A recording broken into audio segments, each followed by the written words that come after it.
पावसाची आतुरतेने वाट पाहणाऱ्या निसर्गप्रेमींसाठी अखेर आनंदाची बातमी आली आहे। गेल्या आठवड्यात झालेल्या दमदार पावसानंतर चंदगड तालुक्यातील सुंडी गावाजवळील निसर्गरम्य सवती वझर धबधबा पुन्हा जोमाने प्रवाहित झाला असून पर्यटकांसाठी तो आकर्षणाचे प्रमुख केंद्र ठरला आहे।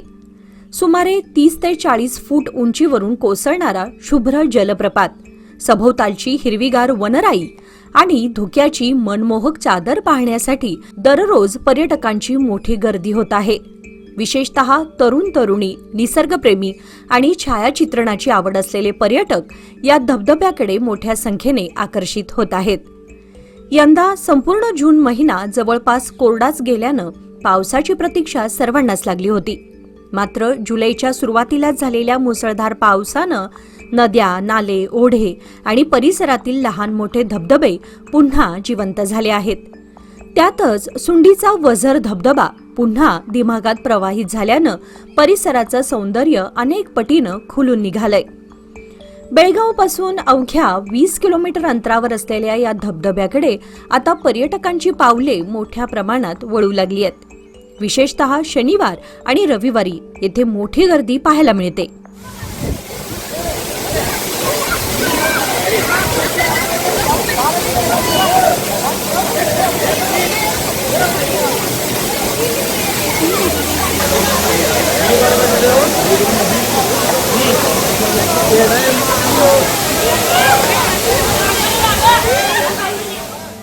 धबधब्याकडे जाणाऱ्या मार्गावरील हिरवीगार शेती, दाट वनराई आणि निसर्गरम्य वातावरण पर्यटकांना अक्षरशः भुरळ घालतं। त्यामुळे धबधब्याच्या सानिध्यात सेल्फी, फोटोग्राफी आणि व्हिडिओ शूटिंगचा मोह अनेकांना आवरत नाही।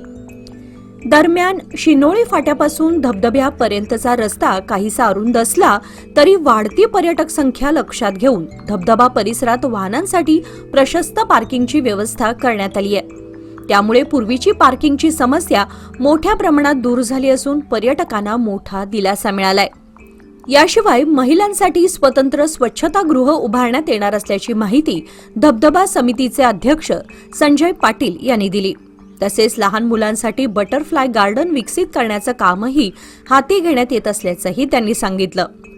पर्यटकांना अधिक चांगल्या सुविधा उपलब्ध करून देण्यासाठी धबधबा परिसरात विविध विकास कामे कार्यकारी मंडळाच्या माध्यमातून राबवण्यात येत आहेत। याचबरोबर येथे येणाऱ्या पर्यटकांनी मद्यपान करून गोंधळ घालू नये आणि निसर्गाचा शांततेत व जबाबदारीने आनंद घ्यावा असं आवाहनही धबधबा समितीच्या वतीने करण्यात आलंय।